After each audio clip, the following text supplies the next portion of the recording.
Welcome to Qatar KickAround, the nightly wrap-up and discussion of the day's action in the 2022 World Cup. From the group stage to the final, our team is here, keeping you on top of the world's most watched sporting event. Brought to you by Westwood One Sports.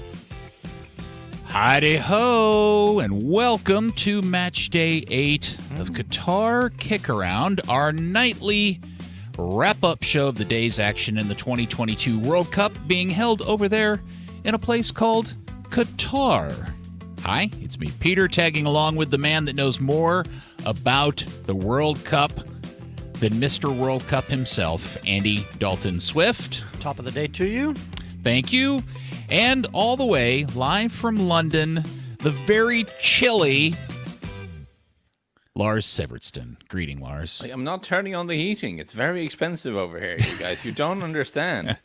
I have to wear the hoodie. Would you like me to start a GoFundMe for you to pay your electricity bill? No, please don't. That'd be humiliating. Okay, all right. Listen, it's a choice, but we'd prefer to... let's not get into it. But listen, if Andy knows more about the World Cup than Mr. World Cup himself... raises the question of who is Mr. World Cup himself. Yes. Because I have always assumed that was Andy, more or less. That's just how much he knows about the World Cup. But who is this person? Well, I don't even care because he doesn't know as much as Andy does. No, absolutely not. Why would you even want to know? Mr. World Cup has a better manager. That's probably it. And also he's changed his name to Mr. World Cup, which is right. just for marketing purposes. Right. It's total lack. It's just shameless stuff. Andy would never do that. He paid for all the licensing rights over in Switzerland many years ago. But he's paid for a blue tick on Twitter as well. That's right. We're clearly the best World Cup podcast out there, but we just don't promote it very well. There's something that's an official World Cup podcast that gets all the acclaim, but we're clearly the highest quality. Absolutely. That's what I believe. All right, dear listeners, before we get into Andy's World Cup trivia, I just want to set the stage for how today's going to go. We are going to spend time talking about USA-Iran, so if you're listening via the podcast and you don't care about what happened today, you could just hit the chapter button to part 3, because that's where all the USA stuff will be. But we will cover the day's action because it was a nutty quality day in the World Cup. It really was. It really, really was. So, before we get into that... And before you hit the forward button to get to the U.S. section... Oh, yeah, because then we'll you'll be give you cheating the yourself. Yeah, right. Why don't you stick around for 1 second to hear Professor Andy's World Cup trivia? All right, this is going to be a relatively easy one. In the 66 World Cup, the one played in England that England Hold won. on. I just want to make sure everybody heard that. Andy is going to proclaim that this is, quote, a pretty easy one. I think Lars will get this one. Okay. This player put his country's national team on his shoulder and helped them get to their best ever finish in World Cups. His 9 goals scored in that World Cup alone is the 4th highest individual goal total of any World Cup in history.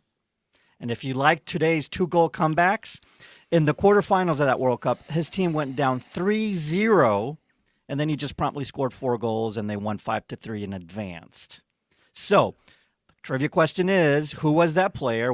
What country, obviously, did he play for? And then bonus, if you can guess what team they beat in the quarterfinals coming back from. And did you tell us which World Cup this was? 1966, the one England won, the one played in England. Quite famous. And this person scored 9 goals? And that one alone. In that one World Cup alone. Yeah. No looking up. This on is the me, little Google. Head scratching for those watching the live video Lars has stream. an idea. I think. No, he I does. don't. This is the thing. I'm pondering whether to cheat or not. No. Just wait it out.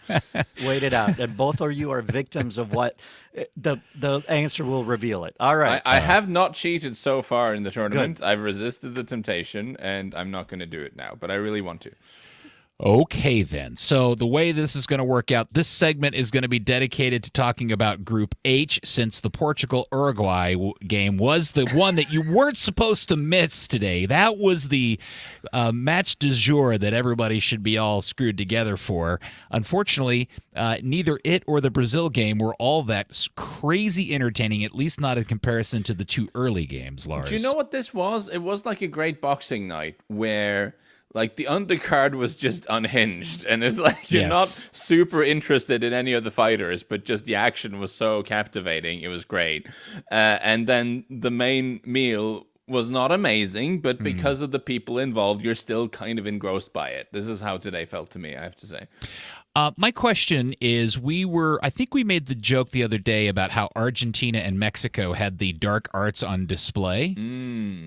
Oh, my friend. Portugal, Uruguay almost conjured up an actual demon with the dark arts being played in this one. And they're known for it, too. Uruguay especially, they're like the kings of the dark arts. That's really how were. they stay competitive. But the Portuguese are not bad, I have to say. They're the European dark art. Very possibly the European dark art kings. I was actually going to message you guys and say, did you notice before the penalty was awarded, and we'll get to the penalty, Bruno Fernandes was running around after the referee while the ball was in. Like, Portugal still had the ball in Uruguay's box, and Bruno Fernandes, the attacking number 10 of Portugal, was not interested in having a shot or getting in position. He was running off after the referee, which I think is dedication to the game. in Bruno Fernandes, like, if you're a number 10, who usually your stock in trade is goals, really. I mean, he's a goal scorer, Bruno Fernandes. And your team actually has the ball in or around the box, and he's just, no, I'm going after the ref, man. There's the penalty here. Now, in defense of Portugal, I think they looked decent early on, and I was disappointed in Uruguay, and I have to eat some crow now because I'm the one that had Uruguay going through in first place in this group. And Portugal, I think in the preview pod, I had them bowing out at this point. They were my surprise to not advance. There's always a surprise that doesn't advance, and I picked those guys, but I'm still ultimately not all that convinced about Portugal relative to what they have on their roster, right? For me as well, they remain one of those teams that are less than the sum of their parts, and that's one of the that's a very frustrating thing to watch, at least for me in football. But you see moments from various players, and I mean, we can have the Ronaldo discussion again. He's not at that goal. I don't think he's going to get it. I mean, he's gonna try. Let's see what happens now. Wait, can I just ask a question? Doesn't he just morally deserve the goal? Because if he doesn't make that run and take that space, the keeper probably just saves it. He's already tried that with us, Lars, offline, right? And we told him and now he brings it up. The things Cristiano Ronaldo morally deserves are not fit for air, I don't think. I mean, it's just not. He's not my kind of guy. And also, I mean, what I will say, I saw the hair of God was trending on Twitter, which I think we've had the hand of God. They'll have Mendes, of course, call FIFA and lobby. Well, this is the thing. I honestly, he is so petty, and the apparatus around him is so deranged that I think it's entirely possible that there'll be some sort of move now to try to get the goal reinstated. We're talking about a guy, like, I don't know if it's him or the people running his social media. Probably the latter, but it does reflect the mood of the whole operation. Like, you remember the website Transfermarkt, who have these sort of valuations of players that no one really takes that seriously? Like, they downgraded him a bit because he's getting old and this sort of thing. And after he got downgraded, he unfollowed them on Instagram. He cut them off on socials. You've just said, I'm worth so much more, guys. I'm not going to take this lying down. That's crazy.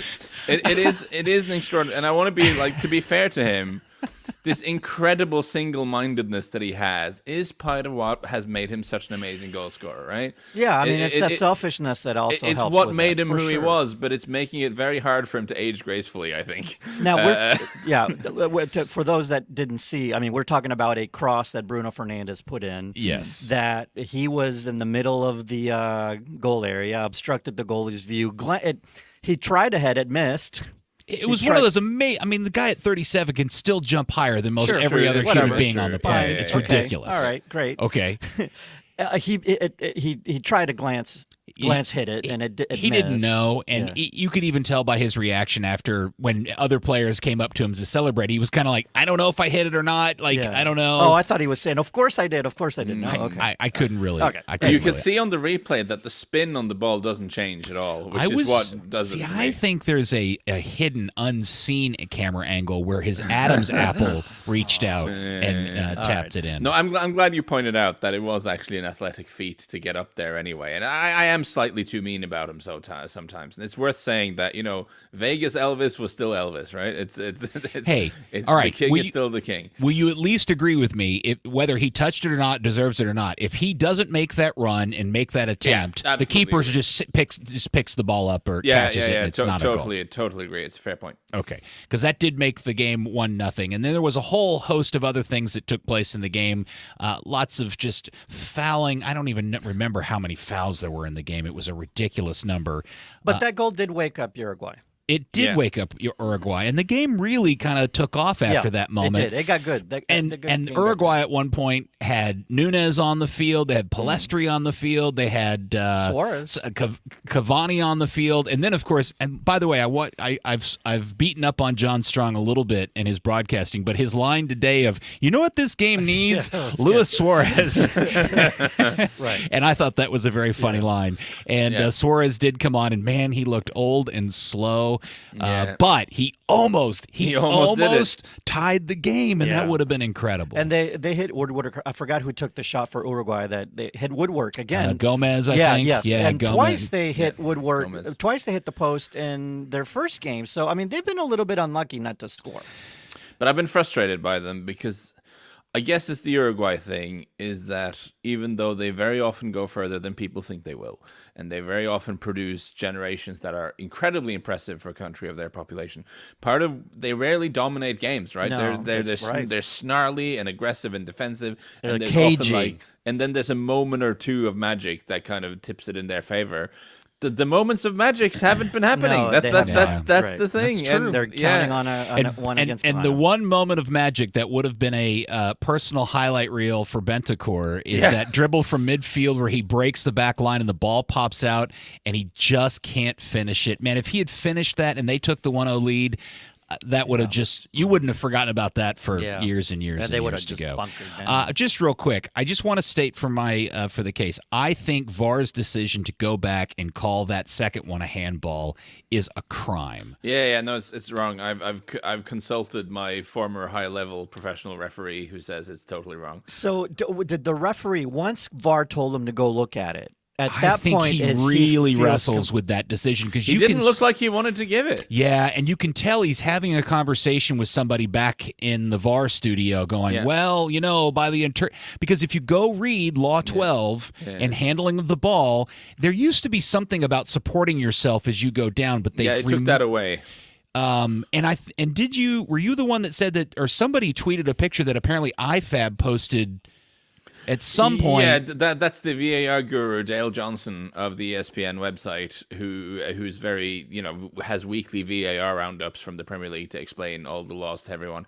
He tweeted, apparently there's a photo in the IFAB sort of explanation supplementary materials or some such that shows exactly this kind of situation and how the supporting arm shouldn't be considered a penalty. The only thing I'll say, just for the sake of the discussion, it falls to me to play devil's advocate, and I should stress, I don't think it's a penalty. Since you're wearing the black hoodie. Yeah, well, yeah, exactly. Is there a case to be made? I'm just going to throw it out there, saying, like, Bruno's put the ball past him, and he's going to run and collect the ball on the other side, and it's been blocked by the hand. Right, the ball is about to roll into Bruno's path for a clear shot on goal, and a hand has blocked it from doing so. Should that not be penalized? Man, you had to see it in slow-mo. I thought the referee had a great view of it in real time and didn't think it was a penalty to begin with. I just so trust that initial real time human judgment in that situation, and I find it frustrating because the guy had no intention of doing that. He was falling over and his hands going down behind him to save himself, and he just happens to touch the ball, and so it didn't make any difference. Uruguay didn't score, and the game was largely over at that point. Yeah, but anyway. it does affect goal difference. Okay. And Yeah. placement and all that. All right, yeah, we're running long, and we tried not to do that. The other game, no, it's not your fault, Lars. It's my fault. South Korea and Ghana. This game was really strange. Korea has turned out to be one of the more disappointing teams in the tournament because they go down 2-0 to Ghana, and then suddenly, out of the blue, it's like a light switch went on, and two wonderful crosses in the box, two wonderfully timed runs by Cho, and now suddenly the game is 2-2.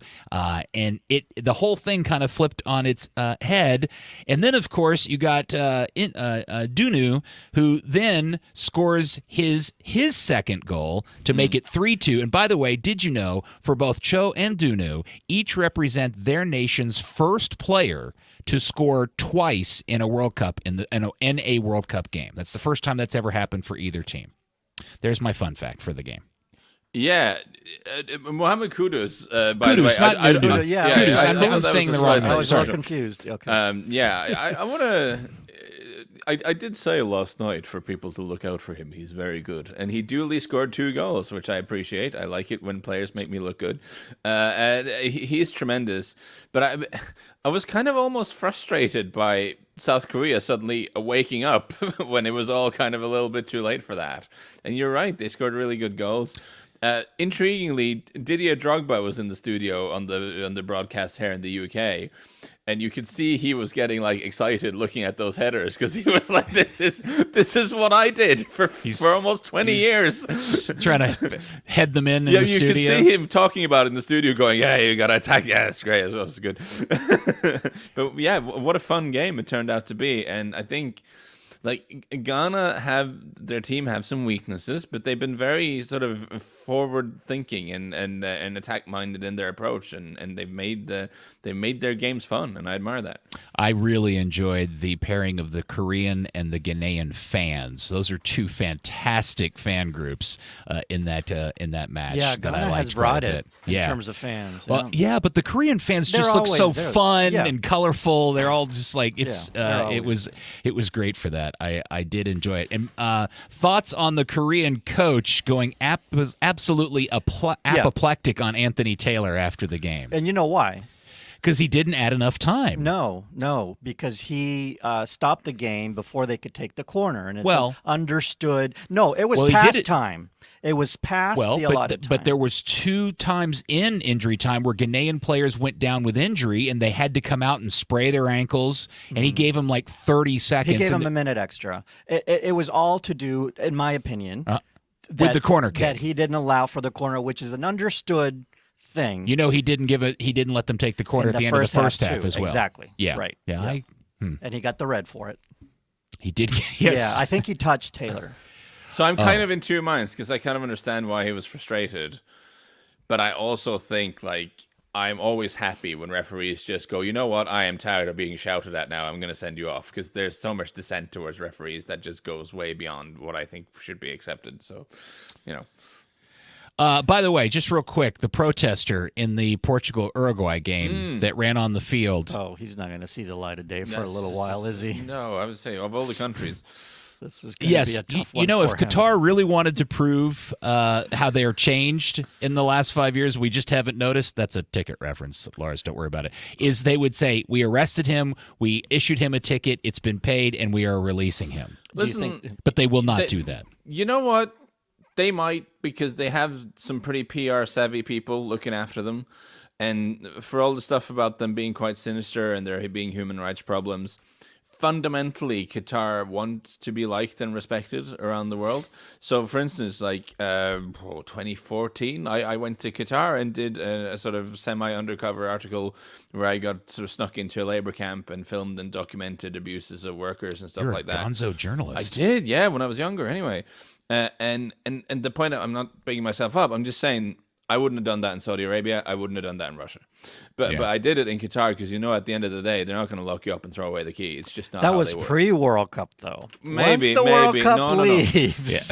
Again, we try not to keep it too political, but I honestly, I would be surprised if, we'll see. Maybe and that's a good point you're making. I think you make a good point. Now, this group is still up in the air a little bit. Portugal's through, but all the other teams still have a chance to advance. So the final games are Uruguay plays South Korea, and Ghana plays Portugal. So No, Uruguay plays Ghana. Ghana, sorry. Okay. Yep. And South So Korea they could plays beat Portugal. Ghana, and they'd go through.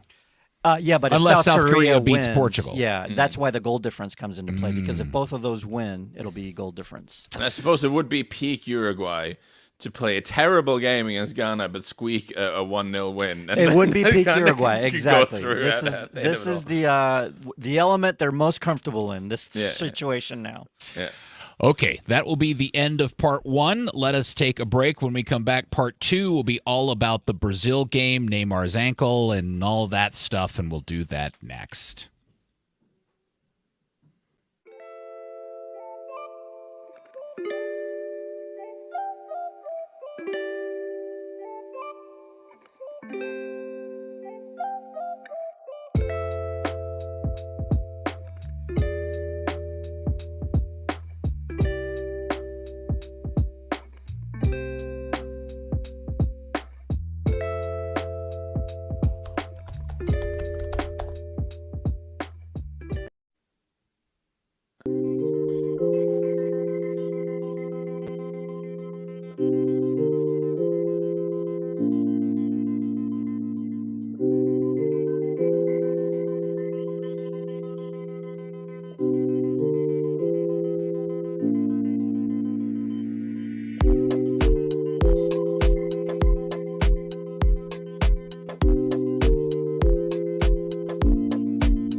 Here is part 2 of Matchday 8 of Qatar KickAround. This will be about Brazil and Switzerland and Cameroon and Serbia. Now, I got up very early this morning, and I was treated to Cameroon-Serbia, which was, like the South Korea-Ghana game, thrilling in all kinds of ways and totally 100% unexpected as it started to play itself out. But what I still haven't quite figured out in my head, Lars, is how Serbia, up 3-1 in the second half, was playing a high line like that. And full props to Cameroon for not one but two absolutely perfectly timed runs behind aforementioned high line. It was really strange, wasn't it? I mean, because it's not like they have super rapid, like the defenders are kind of slow. Yeah. Well, especially in comparison, yes. Yeah, the defenders are kind of slow, and they're not the most disciplined team in the world. So you're going to expect that there's not always going to be pressure on the man in possession. So the high line seemed a strange way to go when you were 3-1 up in this game. I think. Not only are you pushing a high line, but I think in both of those instances, both of their fullbacks had made forward runs into the attacking half. Yeah, it was also worth saying here. I mean, one of the fullbacks, actually, both of the wingbacks are repurposed wingers.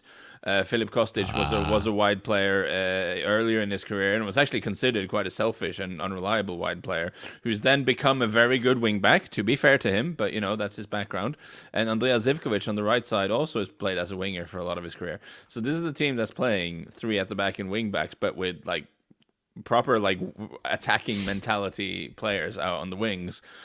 And, yeah, they were so on top of this. And it will have been the third goal, won't it? That I just had to message you guys and say this is really good. Now they scored one of my favorite goals the whole tournament. Yeah, I mean Cameroon scores first, and then Serbia scores two very, very late first half goals, and you think, okay, this has really taken a turn. But when Mitrovic scores their third goal just after halftime, the game looked done and dusted, and I just still can't figure out why they were so undisciplined in that way. Very strange stuff. Not without going full Carlos Queiroz here.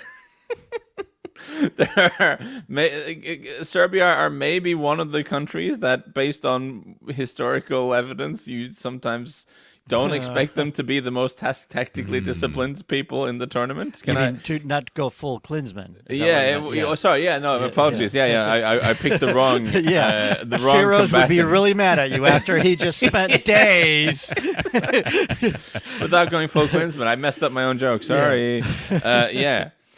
But there is, that was just deeply strange, because they played some beautiful football at times, Serbia, and looked really, really good. But then they let Cameroon back into it. Redemption for Vincent Aboubakar, who has been their sort of go-to guy up front for quite a long time, scored quite a few goals in the last AFCON, but has been benched in favor of Choupo-Moting so far in the tournament. Comes on and scores a great goal, Peter, which I think you particularly enjoyed. Yes, I did. Which one? The second one. The chip. Oh, yes. Yeah, that was the chip. Because he assisted the third, I believe. So he was involved in both. Yes, correct. Right, but it was the one he scored that he's talking about. You're absolutely right. I was thinking about how the second goal was, like in real time, it looked like there were two offside shouts in the course of that. Like Aboubakar was offside, and then his cross to Choupo-Moting was offside. But when they finally did the replay, even before they got to the graphic, the third goal. Third goal, that one was fantastic. Yes, Aboubakar's goal, the second goal, was awesome. No, he's 30. Is he really 30?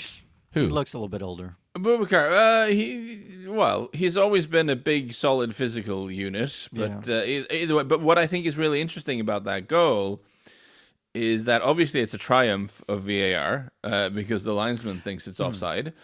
Secondly, I am totally convinced that he thought he was offside, and I'm also fairly certain he wouldn't have. Too. I'm also fairly certain he wouldn't have gone for the chip if he knew he was onside. Yeah, he went for it because he thought he was offside. And I'm glad you brought that up. It was a question I wanted to ask you guys, and I had forgotten.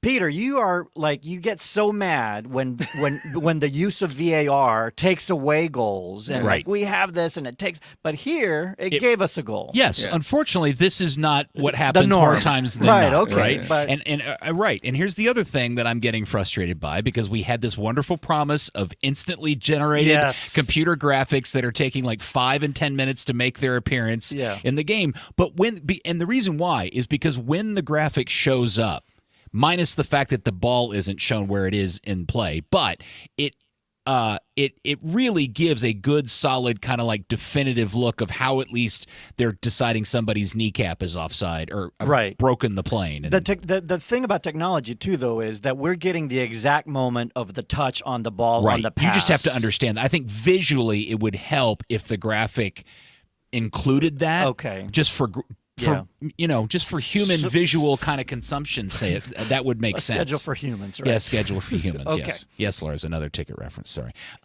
It was a thrilling game. It was fantastic. And the only problem is the other group game that we had to sit through today with Brazil and Switzerland. Well, did you not expect that? With Switzerland being who they are and Brazil, you knew that they were going to have to just work hard at breaking that down and finally getting a goal. I think, and there was one thing. Sorry, just to butt in, but there was one thing about the lineup that made me think, okay, and that was the fact that the much publicized return of Dani Alves didn't happen. They went with Eder Militao at right back, who is essentially a center half who can run a little bit, so you can put him at right back and it's okay. And that's a real signal from Tite that we're not going to take any risks here.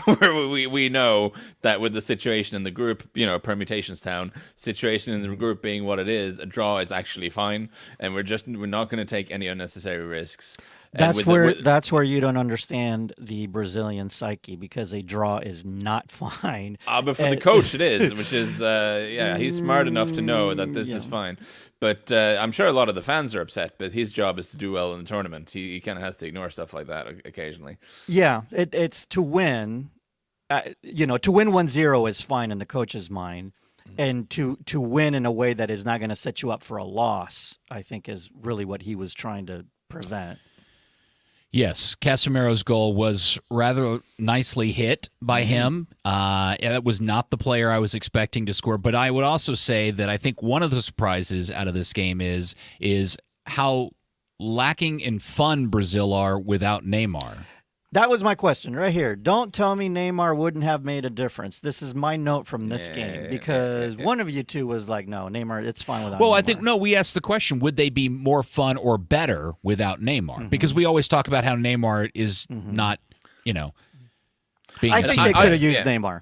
I think I was pretty positive about him because I often find myself having to defend Neymar because in the sort of London-based media scene, there are a lot of opinion makers and pundits here who basically never watch football outside of the Premier League or the Champions League and the occasional World Cup and Euros. And as someone who watches Paris Saint-Germain fairly often, he is a very, very good player. He isn't quite the ninny he's made out to be occasionally. I will stand by this. He has matured a little bit as a player. And I think he is very important to this team. I absolutely think. What is notable is that they haven't fallen apart without him. And now, obviously, they create less, and they're less fun to watch, totally. But they're not as, if you remember... 2014. 2014, when you took him out, and they just mentally, they went. They were like, how can we do this without the golden boy? Like, there's none of this. It's more a case of the guys have got to go to work and got to find other ways of crafting chances. Absolutely right. What I say is, though, if it's a World Cup team, you can get far with all the guys without Neymar. But it's still a team that needs Neymar, just like Argentina is can do things without Messi but you still need Messi to raise the trophy. Mm-hmm. And this is, again, I'm going to kind of claim this as an original point. I heard the esteemed BBC South American correspondent Tim Vickery, who's just great at tracking these things, talk about this on the radio in the UK. The two injuries they've had, Danilo and Neymar, were the two injuries they couldn't get. In the sense that when Tite made his squad selection, he made a couple of choices. He wanted to bring Martinelli, for one thing. He wanted all these wide forwards in the squad, and it meant making some compromises. Yeah, he wanted Dani Alves in the squad as well, for vibes, I guess. So he had to make some choices, and one of the choices is there's no natural Neymar replacement here. You would normally have brought Firmino, who is the guy who would normally play that role for the Brazil team, but they decided to leave him at home in big part because they wanted to bring Martinelli because the form he's been in, they wanted him in the squad. And because they brought Dani Alves, they couldn't bring another right back because you can't have two dedicated right backs and a center half who can play right back, and then you bring another right. What are you, Gareth Southgate? You can't have all these right backs. In the preview, so an injury to Danilo and an injury to Neymar, that's like the two injuries they really didn't need. Why can't Martinelli play that position? Because that's essentially, is that not the same kind of thing he plays for Arsenal? No, he's more out wide dribbling people. The point about Neymar is that he is sort of the playmakery man who knits everything together, whereas Neymar is more run at your fullback and cause havoc. All right. Well, I'm showing my lack of understanding of Brazilian I setup. Think when we talked about Brazil, too, we questioned, it's hard to question this roster, but we questioned a few of the decisions that the coach made and who he called up. And, that over-reliance on, or not over-reliance, but putting too many guys that have the same profile way up front, and then wasting a slot. A lot of wide forwards. Dani Alves. A lot of good wide forwards there. Exactly. Too many guys with that profile, and Dani Alves, for vibes, whatever. Okay. Yeah. But. And the idea was with Neymar out, you bring Fred into midfield, you move Paquetá slightly further forward, and Paquetá is meant to do the Neymar job of connecting everything together. And I'm not sure he's fully up to that against the very best teams. Now, I'm not saying there's another Neymar hanging around, but that's an interesting one to watch. No, I completely agree. And keep an eye on this Neymar thing, because right now they're saying round of 16, but Tite was like, I think he'll come back to this World Cup. That was a slip. He knows that it's worse than round of 16. Yes. Yeah. So Guillaume Balaguer, another very well connected sort of Europe-based journalist, said on the BBC today on the radio that he'd heard from someone, and a reasonably good source for him to bring it to the public, I think, that he has some kind of issue with fluid in the bone or something. Oh, I mean, jeez. it's something that isn't a couple of weeks. He thinks it's not likely that we'll see him again in this tournament. Well, their round, assuming they, so first place, they play on the 5th of December, which is a Monday. Yeah, next Monday. Next Monday. Yeah, it would be 10 days from the injury. I think I counted. Yeah, they're going to have to. Those, look, ankle sprains are, they're hard. Testify. They're hard. Yes, right. Well, yours was a little worse. All right, the group, though, Brazil does get through. Yes.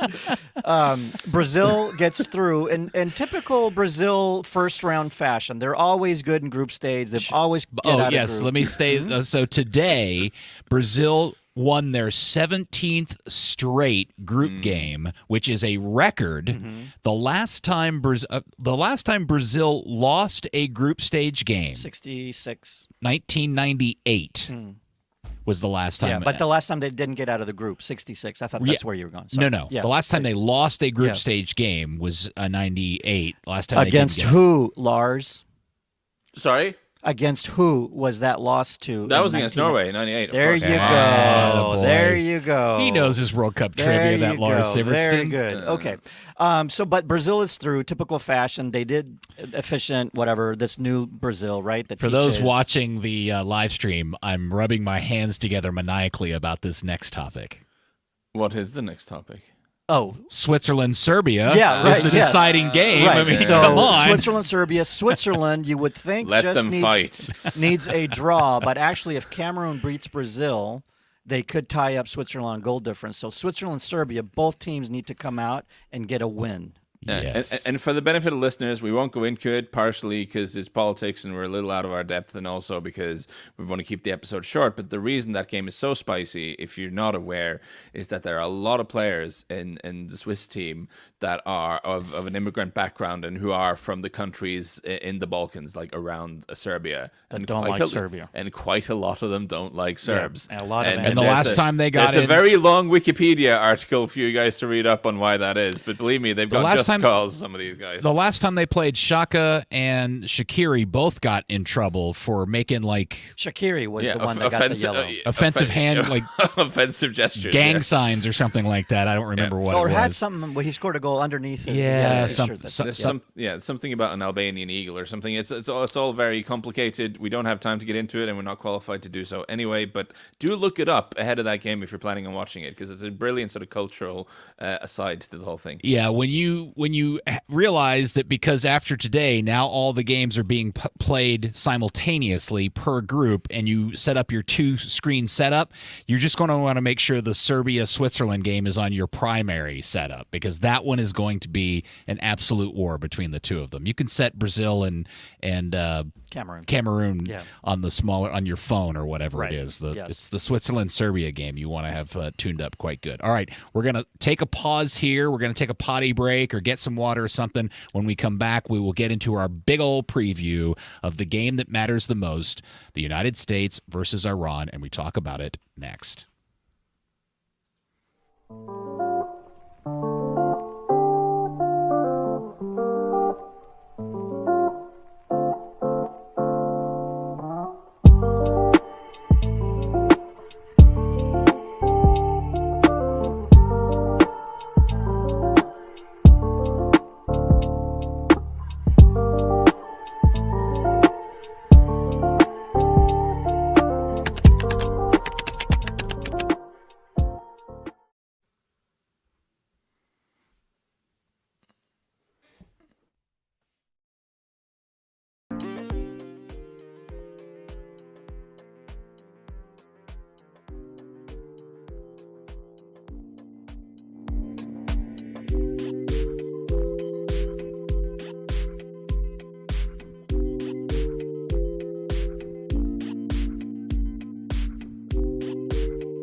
Here we are, set up for part 3 of Matchday 8 of Qatar KickAround. We are going to preview tomorrow, Tuesday's final round, or Group A and Group B, round 3 games. Again, what you need to know is the 4 and 7 o'clock games no longer exist at the World Cup. You don't have to get up at 4 or 5 or whatever crazy time.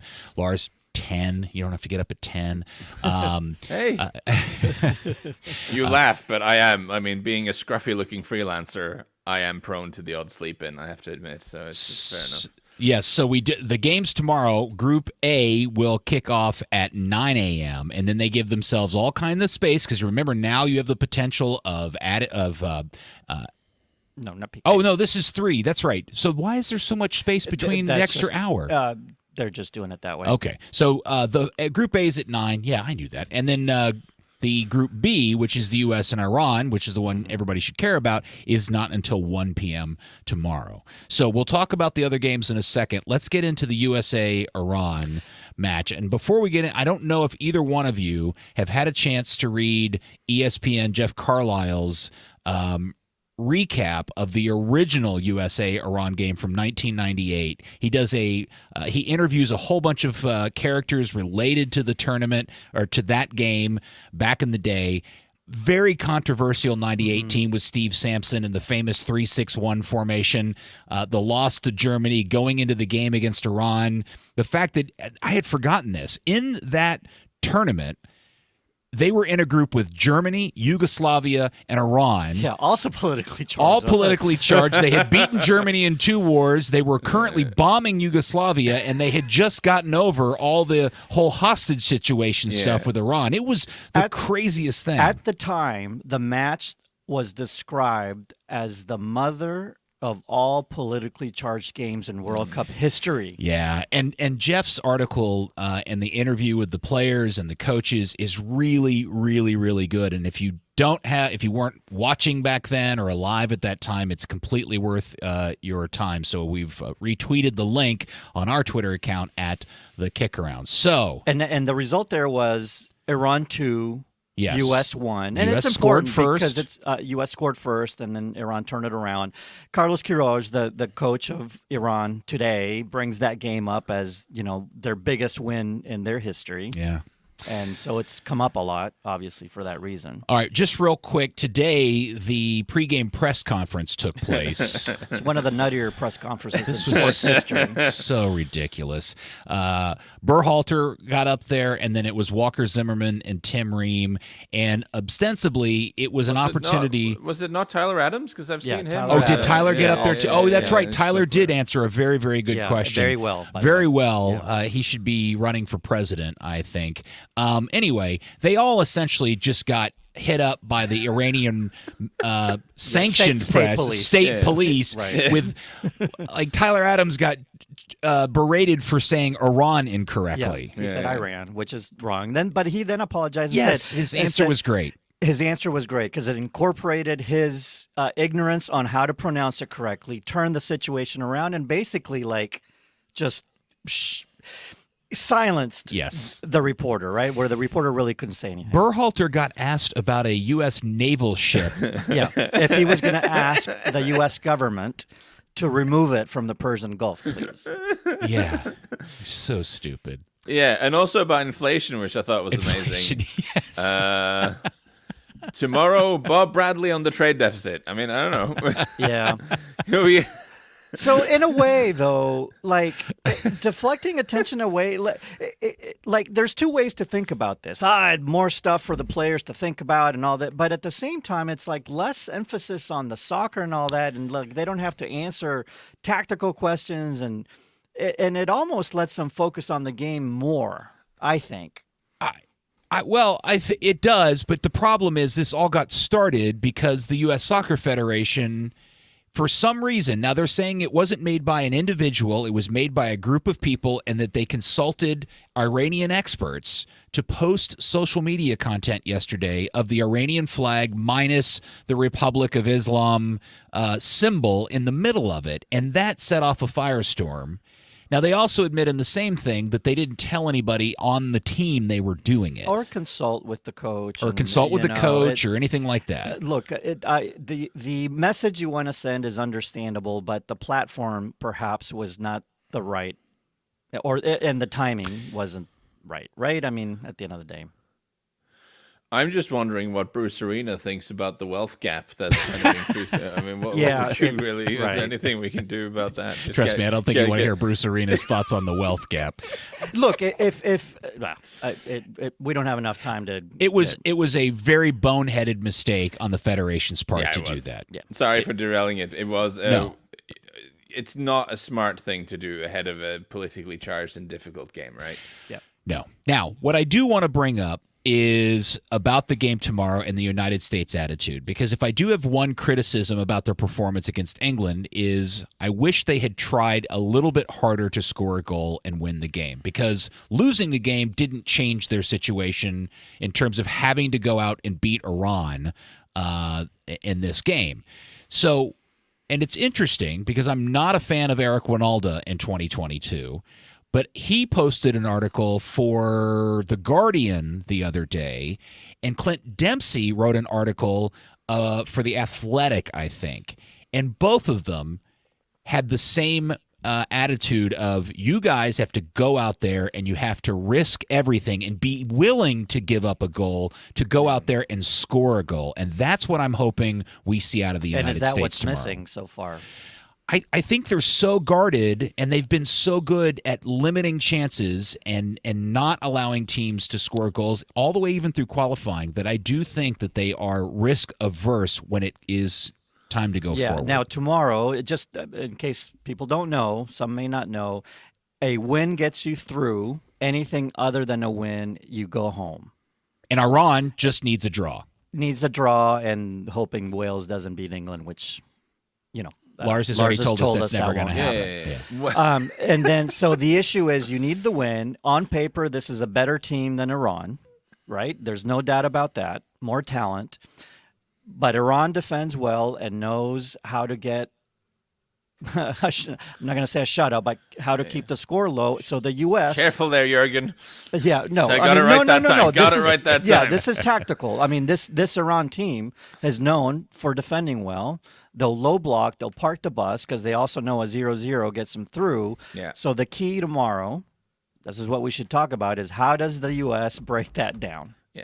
Right? It's going to be all about that. Mm-hmm. I'm going to be enough of a Klinsmann to just go out there and say, Carlos Queiroz, knowing that a 0-0 is a good result, is not a fun thing to come up against. I mean, that is going to be yeah. And what I would say about the U.S. and just attacking intent, though, I thought you were plenty attacking in the first half against Wales, and then that game kind of spun out of control for reasons we don't have to spend time going over again. We've talked about it on the pod. Whereas against England, come on, like if you look at the guys who are countering against you, I think some caution is advisable, right? Sure. So the game state and the players you're playing against matters a little bit. This will be an entirely different box of cheese because you're facing, like you say, a low block Iran team who will want to frustrate and will want to kill time, will want to slow down the tempo. So this will take attacking commitment. But you know what? It'll also take intelligence. You got to be really careful to not give them chances to annoy you. Like, don't give away stupid fouls. Try to keep the ball in play. Like, all stuff like that, you got to be very careful of. Here's the interesting thing. The United States is the second youngest roster in the tournament. Iran is the oldest roster in the tournament, and they have a ton of experience. And I don't think it's unusual in any sport when an older, more experienced team faces up against a younger, faster, more athletic, lesser experienced team. Experience tends to have an advantage because they just know how to play these games out. But here's where I think this is where the United States may be a little different. We are fielding our most professionally experienced team of any time. And a lot of these guys are playing at very, very high levels. Not all of the Iranian players play at levels that the United States do. And if the United States goes out tomorrow and isn't forward-minded in scoring goals because that's what they have to do and they're worried about the other part, I'm going to be really disappointed because I think these guys' mentality should be, we've got to go hit and bang some goals. I don't see how you can approach it any other way. Well, some of that's probably up to Berhalter too, isn't it? Yeah, clearly, yeah. Well, no, Yeah. I mean, Berhalter could throw out a very attacking lineup, Yeah. and they get really nervous, and they don't push Yeah. as hard as they should. So, what do we envision the U.S. rolling out in terms of a lineup? Any different to what we've seen? Well, the big question is who starts at the 9, Right. And does he throw out? We've tried 2 of the 3. Does he get Jesus? Yeah, or does he throw out Weah there and start Reyna? And that's the other option, because the whole Giovanni Reyna thing is clearly a storyline that's going on. I'm interested in your opinion about that, Lars, since you're kind of the de facto unbiased person here. I don't know anything about what's going on behind the scenes with Giovanni Reyna, but I do know just with his recent injury history, being very in and out with Dortmund, not staying fit for very long, and also being, I feel like him and Pulisic in the same team is like, he's more like the baby Pulisic, right? He's the guy you would have as a backup to him, really. Whereas, I mean, are you playing him instead of Weah? That's kind of a weird one because he'll do something completely different. I mean, I'm not sure where he fits in. I think this is a good point you bring up, and it makes me think of this too. When you have a low block that is hard to break down and you're having a hard time doing it, you can either A, shoot from outside, or B, just start throwing balls in the box. Dumping balls in the box. So are Sargent and Wright better options than Jesus? Or putting Weah in the middle, and to Lars's point, you got Pulisic and Reyna kind of bringing the same thing. Yeah. Right? See, I think about Jesus, and I really want to see our local guy in the tournament, right? But I also remember that the team that he's plays for, Dallas, is set up tactically identical to how the U.S. men's national team is set up. And that club team's big weakness this year was breaking down low block teams. And that's not what because he's more of a false 9 kind of player. And I know there's some things that he can do, but that may help. I'm just not sure the rest of the team is set up to maximize what he can bring to help break down a low block, just like his club team is not currently. So I don't know if he's going to get featured in the tournament at this point, which would be a big disappointment. It depends if they meet somebody in the round of 16, if they advance. Sure, if they pair advance. up with, Yeah. Right, if I would have thought just in terms of the characteristics they bring to the field, it would make sense for this to be the Haji Wright game, right? Because you might end up lumping some crosses into there for him to fight for. But having made little to no impact against England, I guess his stock might not be that high. I think it's a strange one. He ran a lot, though. I think this. Pressed. It wasn't. It's not as if it was on him. Like he wasn't exactly getting service. But it's a different animal here this game. So yeah, the U.S. also really needs to do more better with their set pieces, corner kicks, free kicks. Again, why Pulisic is taking these, I'm not sure because I don't think I've ever seen him hit anything that who should be frightens taking me. it though?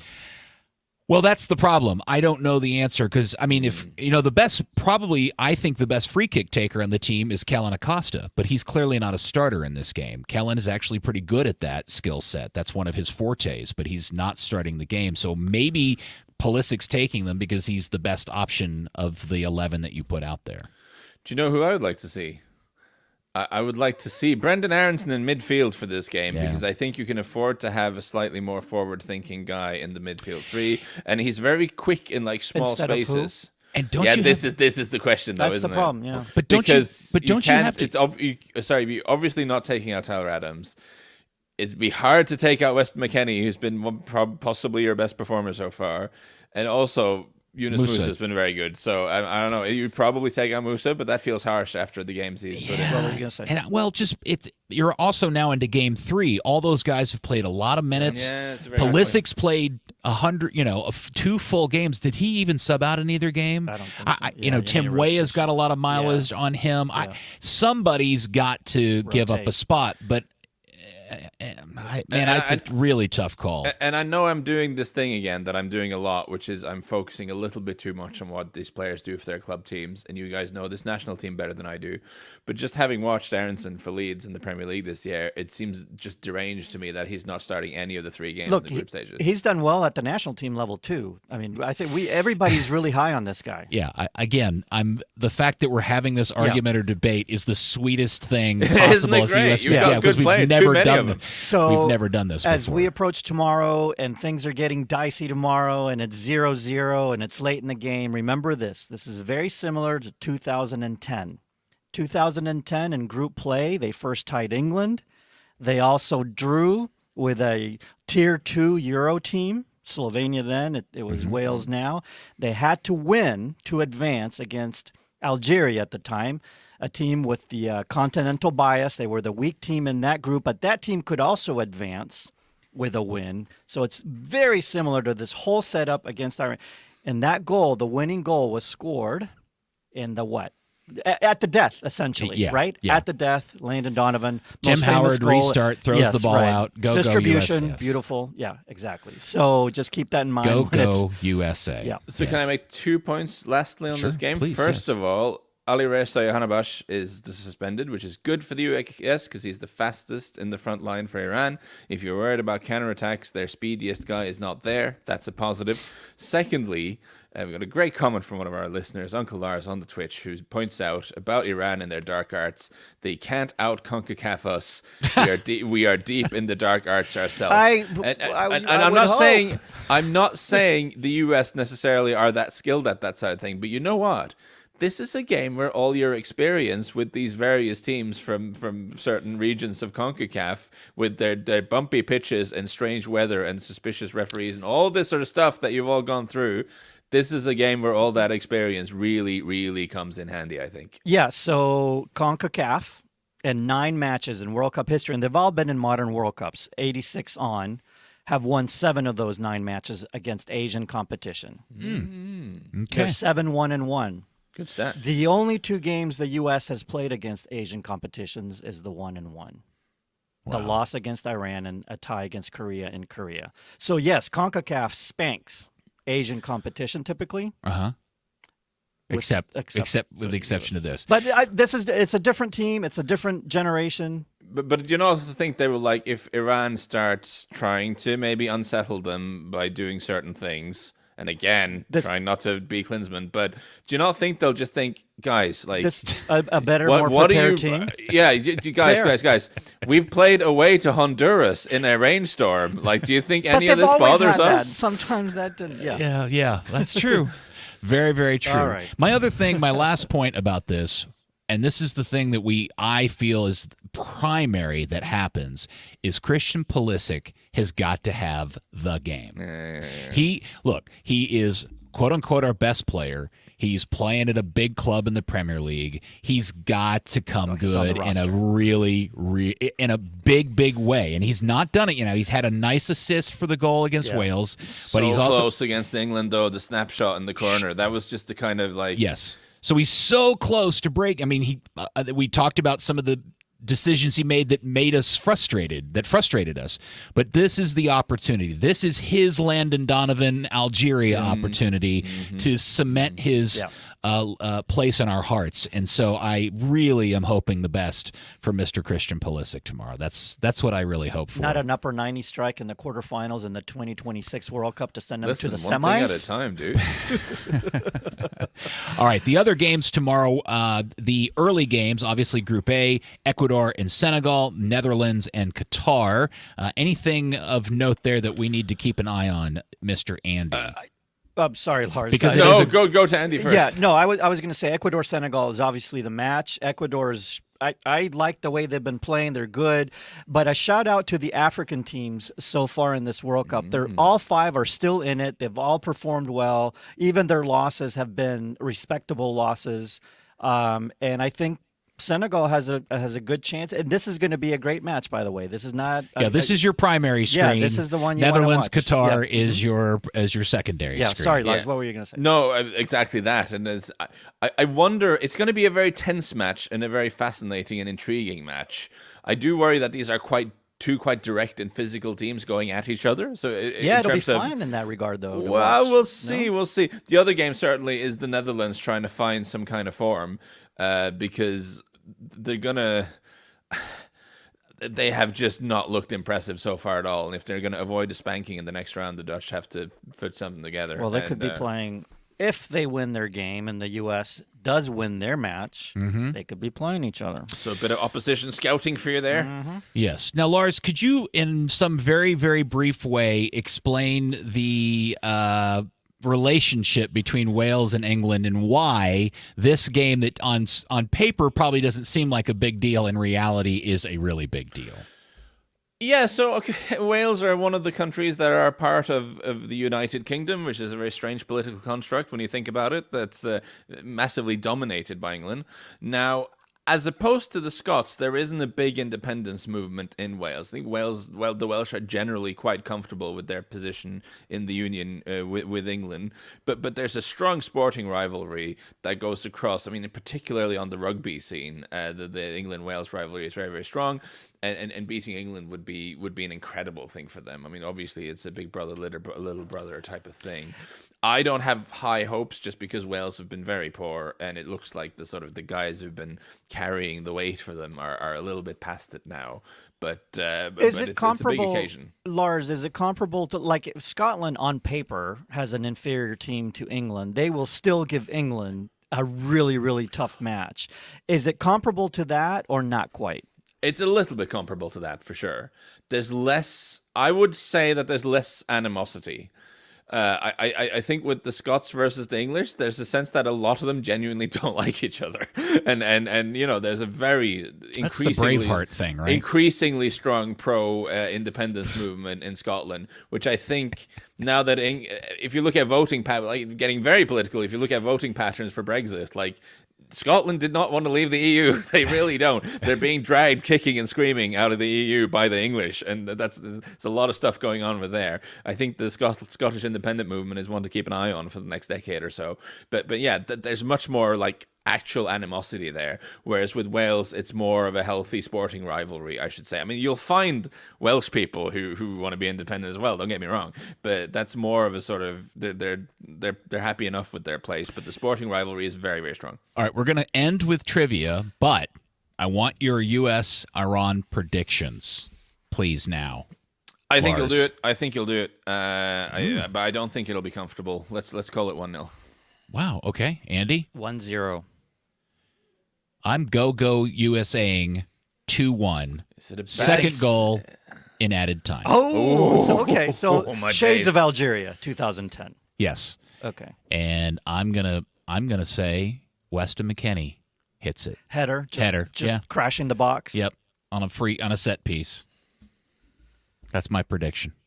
Lars is looking at me mysteriously like I've over-predicted. I'm just thinking, is it a bad sign that we're all expecting it to be fine? Do you want me to say 0-0? No. We've done it now. Everyone knows. We all think the U.S. will win, and we'll see how that turns out. I don't know if I think. I just hope, and this is where I'm going from my heart. Is I want them to win, and if they're gonna win, it's gonna be like that. And I think it's 2-1. Look, this is a close thing because in the podcast when we predicted who would get out of the group, I had the U.S., but then you went second. You didn't want, so then you switched to the U.S. I said I'll take Iran just to be different, but this is showing it's 50-50. It is. It's right? extremely 50-50. You know, somebody asked me today, if the U.S. doesn't win this game and doesn't get out of the group, is everybody disappointed? And my answer is, it depends on how they play this game. It's still you can be disappointed. It's still disappointing, but not. Yeah, but if they fight and they just get unlucky or something happens, then it's not catastrophic. Yeah, because again, we all know this is a setup for the 2026 World Cup. Okay.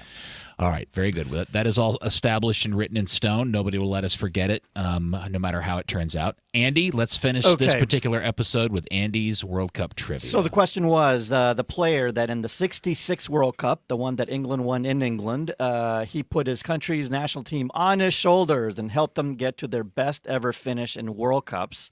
Scored 9 goals in that World Cup alone. It's the fourth highest individual goal total of any World Cup in history.